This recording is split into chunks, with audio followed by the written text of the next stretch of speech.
News, सच जरूरी है। दर्शकों नमस्कार, मैं श्रद्धा तिवारी और आप देख रहे हैं MNS न्यूज टीवी। तो आइए देखते हैं आज की खास खबर। एक नजर डालते हैं आज की हेडलाइंस का। नागपुर हिंसा को लेकर महाराष्ट्र के सीएम का बयान। बच्चू कडू ने चेतावनी दी, आग पर काबू पाने से पहले व्यापक क्षति हो चुकी है।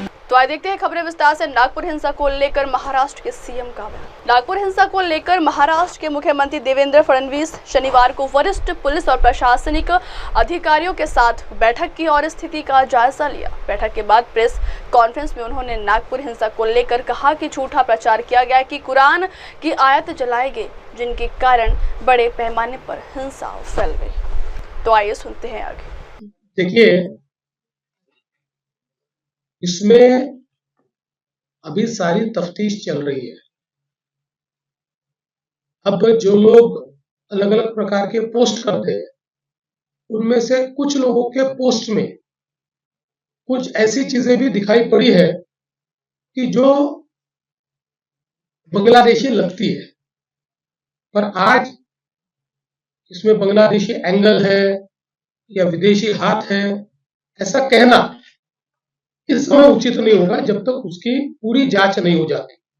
इसलिए मुझे लगता है कि अभी जहां तक मालेगांव का सवाल है तो वो तो दिख ही रहा है, क्योंकि जो पार्टियां मालेगांव की इनको मदद कर रही है, इन्होंने वहां पर जो ऑफिस खोला है, जो आरोपी है, तो वो कनेक्शन तो बिल्कुल दिखाई पड़ रहा है। आज जो नागपुर में दंगइयों ने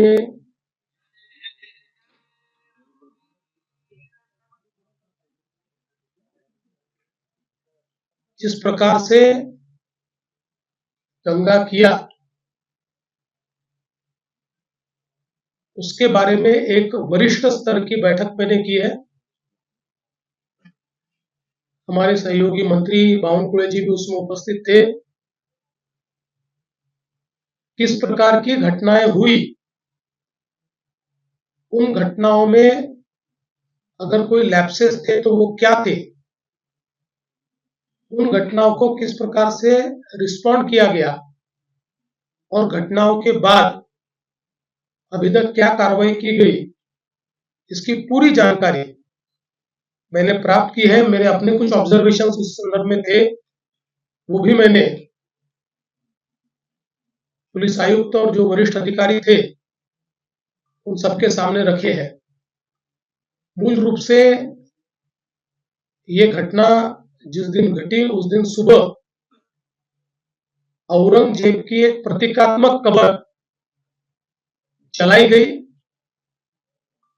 और उसको जलाने के बाद कुछ लोगों ने उसके बारे में कंप्लेंट भी की। पुलिस ने नियम के अनुसार उस कंप्लेंट को एंटरटेन भी किया, लेकिन बाद में कुछ लोगों ने सोशल मीडिया का उपयोग करते हुए पॉडकास्ट और पोस्ट के माध्यम से ये औरंगजेब की प्रतीकात्मक कब्र नहीं जलाई गई, तो इस पर दरगाह की चादर लगाई थी और उसमें कुरान की आयतें लिखी हुई थी, उसको जलाया गया। इस प्रकार का एक झूठा प्रचार किया और लोगों की भावनाओं को भड़काने का काम किया। शाम के समय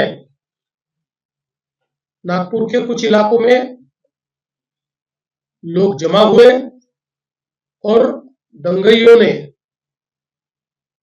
पत्थरबाजी की, गाड़ियों को तोड़ा, दुकानों पर हमला किया और बड़े पैमाने पर नुकसान करने का काम किया। पुलिस ने भी अच्छी कार्रवाई की। 4, साढ़े 4, 5 घंटे में पुलिस ने इस पर पूरा काबू लाया। उसके लिए आंसू गैस के गोले छोड़ने की बात हो या अलग अलग प्रकार से जो कार्रवाई करनी पड़ती है वो सारी कार्रवाई पुलिस ने की, जिसके कारण इसको काबू में लाया गया।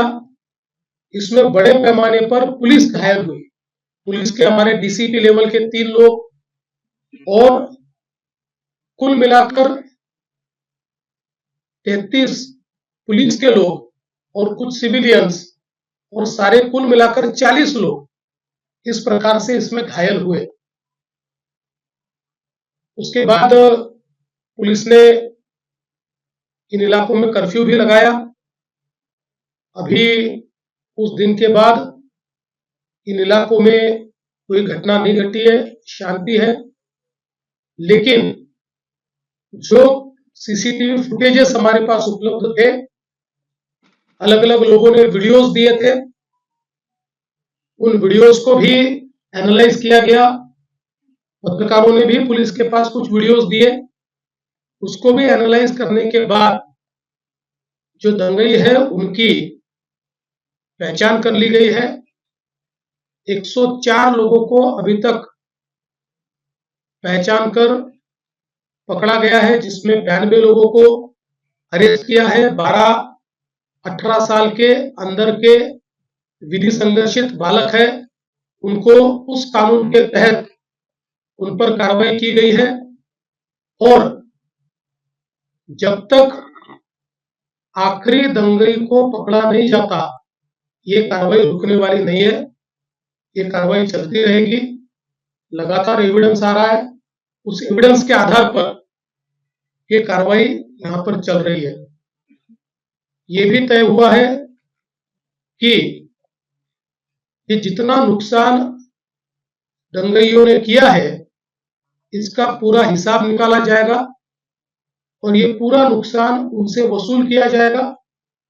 और अगर वो नुकसान के पैसे नहीं भरते हैं तो उनकी प्रॉपर्टी को बेचकर ये नुकसान भरपाई की जाएगी। किसी भी हालत में इस प्रकार से किसी को दंगा करके दूसरे को नुकसान पहुंचाने की इजाजत नहीं दी जाएगी। जिनकी गाड़ियों का नुकसान हुआ है, सरकार उनको मदद करने वाली है। जो भी हमारे नियम है, उन नियमों में बैठाकर हम लोग निश्चित रूप से उनको मदद करेंगे। अगले 7 दिनों में ये मदद करने की हमारी कोशिश होगी। और साथ साथ जिन लोगों ने सोशल मीडिया का उपयोग करते हुए इस प्रकार के पोस्ट किए, जिसके कारण दंगे भड़के या दंगे भड़कने में या लोगों को भड़काने में जिनकी पोस्ट ने काम किया है, ऐसे लोगों को भी हम लोग सह आरोपी बनाएंगे, को एक्यूज बनाएंगे और उनको भी दंगे का आरोपी माना जाएगा। करीब 68 पोस्ट ये अभी तक आइडेंटिफाई करके उसको डिलीट किया गया है। कुछ आइडेंटिफिकेशन अभी भी जारी है। वो आइडेंटिफिकेशन होने के बाद उस पर भी कार्रवाई की जाएगी। नागपुर की एक अपनी संस्कृति है। 1992 के बाद नागपुर में कभी भी इस प्रकार के दंगे नहीं हुए, कभी छोटी मोटी घटना हुई। अगली खबर, बच्चू कडू ने दी चेतावनी। प्रहार जनशक्ति पार्टी के अध्यक्ष और पूर्व विधायक बच्चू कडू ने रायगढ़ की तलहटी में बसे पचाड़ में विभिन्न मांगों को लेकर 3 दिनों की भूख हड़ताल शुरू कर दी है। उन्होंने सरकार से किसानों, विकलांगों, छात्रों और विभिन्न समूहों के लिए तत्काल ठोस निर्णय लेने की मांग को लेकर यह विरोध प्रदर्शन बुलाया। बच्चू कडू के नेतृत्व में यह आंदोलन और तेज होता जा रहा है और अगर सरकार इन मांगों पर गंभीरता से ध्यान नहीं देती है तो आंदोलन का अगला कदम और तेज किया जाएगा। खरं तर दिव्यांगाच्या संदर्भात काही मागण्या आहेत, शेतकरी आणि मजूर आणि काही स्मारक जे आहे, जसं शहीद परिवार असेल त्यांच्यासाठी योजना आखल्या पाहिजे। जसं आपण पाहतोय का दिव्यांग मंत्रालय उभं झालं आहे, परंतु मानधन 1500च्या वर जात नाही आहे। महागाई वाढली, सगळं वाढलं, प्रत्येक गोष्ट इथं वाढत चालली, पण दिव्यांगांना 1500 रुपयात होत नाही। ते पण महिन्याच्या काठी भेटत नाही, 4-4 महिने पगार भेटत नाही। इतर राज्यामध्ये 4000 रुपये मानधन आहे, आम्ही ते 6000 द्यावं महाराष्ट्रामध्ये। कर्जमाफीची, शेतकऱ्यांच्या कर्जमाफीची घोषणा केली होती देवेंद्रजीनं आणि ते पण केली नाही। त्याचं स्मरण करून देण्यासाठी आणि शहीद परिवार जसं तानाजी मालुसरेंच्या ज्या आत्ता जे वंशज आहे, त्यांना अजूनही भाड्याच्या घरात राहावं लागतं। असे 21 परिवार आहेत शिवकालीन, आणि त्यानंतर स्वातंत्र्य काळातील ते सगळे रस्त्यावर भटकत आहे. म्हणजे ज्यांनी देशासाठी बलिदान केलं ते आज उपासमारीत आहे आणि ज्यांनी देशाला लुटलं किंवा चापलुसी केली इंग्रजाची ते मात्र श्रीमंत झाले. तर यावर एक धोरण असलं पाहिजे. गड किल्ल्याच्या संदर्भात असेल, शहीद परिवाराच्या संदर्भात असेल आणि मग या सगळ्याच्या मागण्या घेऊन आज दिव्यांगांचा घरकुलाचा प्रश्न आहे. त्यांना घरकुल साधं 75 वर्षात घर भेटलं नाही, रोजंदारी तर कोसं दूर आहे. म्हणजे त्यांनी कसं जगावं याचं साध्या गोष्टीचा विचार सरकार जर करत नसेल तर त्यासाठी आम्ही ही 3 दिवसाचं अन्नत्याग आंदोलन करतो. शेतकऱ्यांना दिव्यांगांना अडचणी येत आहेत, तर नेमकं या संदर्भात काय सांगाल? नाही, मागं आम्ही 100 दिव्यांगाचे नावं दिले आणि त्याच्यावर कारवाई करा म्हणून मिटिंग पण लावली. मिटिंगमध्ये सांगितलं कारवाई करू, पण त्या विभागानं टाळलं का आम्ही कारवाई करत नाही. आणि त्यांनी कोर्टात गेले का आम्हाला क्षमा याचना करा म्हणून. आम्ही लागलो दिव्यांग म्हणून. आता दिव्यांग प्रमाणपत्र आमचं चुकीचं ठरत आहे तर आम्हाला त्याच जागेवर, म्हणजे ही कुठला न्याय आहे? म्हणजे खून करणाऱ्यांनीच सांगावं आता ठीक आहे केला तर केला, पण आता घ्या सामावून. ही राज्यकर्त्याच्या भूमिका मला असं वाटते बोथळ झालेल्या आहे. भावनाच राहिल्या नाही. त्यांना माहीत आहे धर्मजातीच्या नावावर सत्ता येऊन जातं, त्याच्यानं सामान्य माणसाचा आवाज हा त्यांचा सरकारचा आवाज होत नाही, हे दुःख आहे. कोणते निकष असावे साधारणतः? मला असं वाटते का त्याच्या शेतीमालाला भाव भेटला म्हणजे भरपूर झालं. आता धानाच्या भावाची क्विंटला मागं शिफारस केली 4,000 आणि सरकारनं धान जाहीर केले 2,000 भाव. एका क्विंटल मागं 2,000चा लॉस झाला. 15% नफा धरून भाव जर 4,000 द्यायला पाहिजे तर ते 2,000 देत असेल तर लॉस आहे. तुम्ही एक सांगा का 2014च्या भाजपाच्या अजेंडामध्ये वचननाम्यामध्ये काय होतं का 50% नफा धरून भाव देऊ.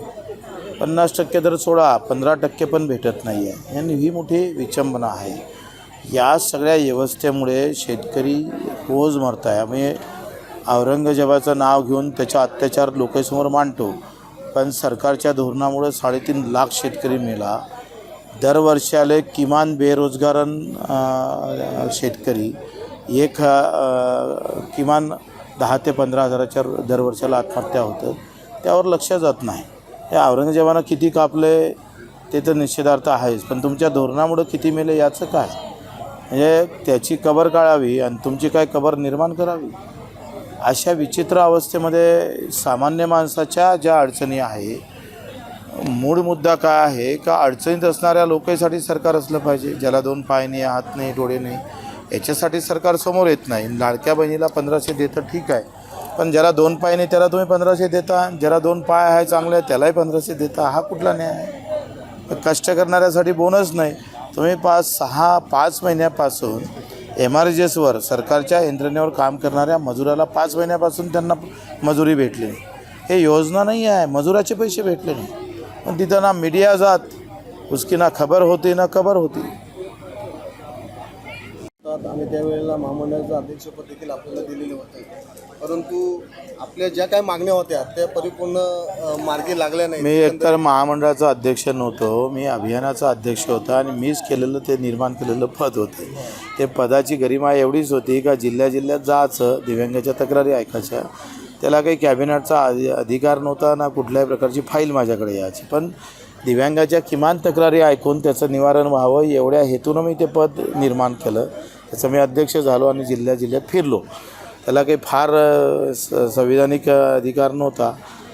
मुळात असं आहे का मागण्या पूर्ण 75व्या वर्षात का होत नाही. मानसिकता काय आहे, सगळ्या धर्म आणि सगळ्या पक्षानं जात आणि धर्म हा अजेंडा घेतलेला आहे. म्हणजे अंगात कपडे नसला तरी चालेल, पण कपड्याचा झेंडा असला पाहिजे. हातात झेंडा आणि अंगात कपडे नाही, अशी व्यवस्थित गुलामगिरीच्या मानसिकतेत राज्यकर्त्यांना लोकांना नेलं. जात आणि धर्माच्या नावानं लोक जास्त भेटतात आणि ह्या हक्काची आणि मुद्द्याच्या लढाई लोक येऊन पाहत नाही. ही वस्तुस्थिती आहे आणि ते राज्यकर्त्यांना हेरलं आहे. त्याच्यानं त्या मागण्या पूर्ण सहज होणार असं नाही आहे. म्हणूनच तर छत्रपतीच्या पायथ्याशी येऊन बसलो आहे रायगडावर. इथून शक्ती भेटावी, ते महाशक्ती रूपांतर होऊन त्यांच्या डोक्यात किमान विचाराचा आम्ही पाहतोय हातोडा बसावा, याच्यासाठी हे आंदोलन आहे. अगली खबर, आग पर काबू पाने से पहले व्यापक क्षति हो चुकी। रालेगांव शहर के माता मंदिर के सामने स्थित मार्केट में रात के समय भीषण आग लग गई। आग से 4 दुकानें जलकर खाक हो गई। करीब 4 घंटे बाद आग पर काबू पाया जा सका। जब तक आग पर काबू पाया गया तब तक काफी नुकसान हो चुका था। आग में विनोद चुनारकर की विश्वकर्मा इलेक्ट्रॉनिक, मिहिर मजुमदार की शिवली फर्नीचर, एलोर की निशांत साड़ी सेंटर और यबारे की रेडीमेड कपड़े की दुकान जलकर खाक हो गई। लाखों का नुकसान होने का अनुमान है। आधी रात में आग लगने के बाद भगदड़ मच गई और नागरिक किसी तरह आग बुझाने की कोशिश करने लगे। इस बीच रालेगांव शहर की नगर पंचायत की अग्निशमन प्रणाली मौके पर पहुंची, लेकिन तकनीकी समस्याओं के कारण आग बुझाने में असमर्थ रहे। इसके चलते व्यापारियों ने नगर पंचायत पर रोष जताया।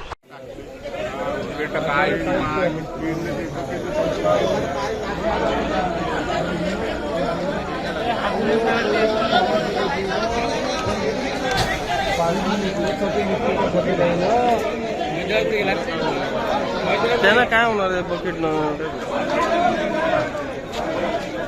मला लावून द्या मला किलोची गाडी पेटू थोडी होती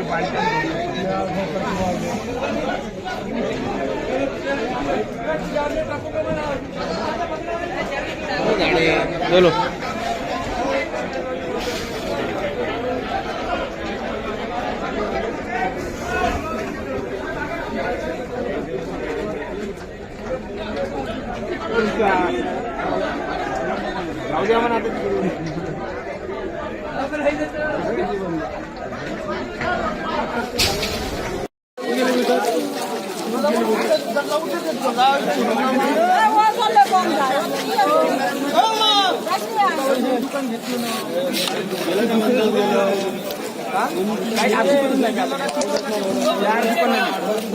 अब वक्त हो चला दर्शकों ब्रेक का। ब्रेक से लौटने के बाद देखिएगा देश और दुनिया की तमाम बड़ी खबरें। बने रहिए MNS न्यूज़ टीवी पर। नमस्कार।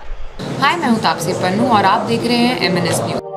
आप देख रहे हैं MNS न्यूज़, सच जरूरी।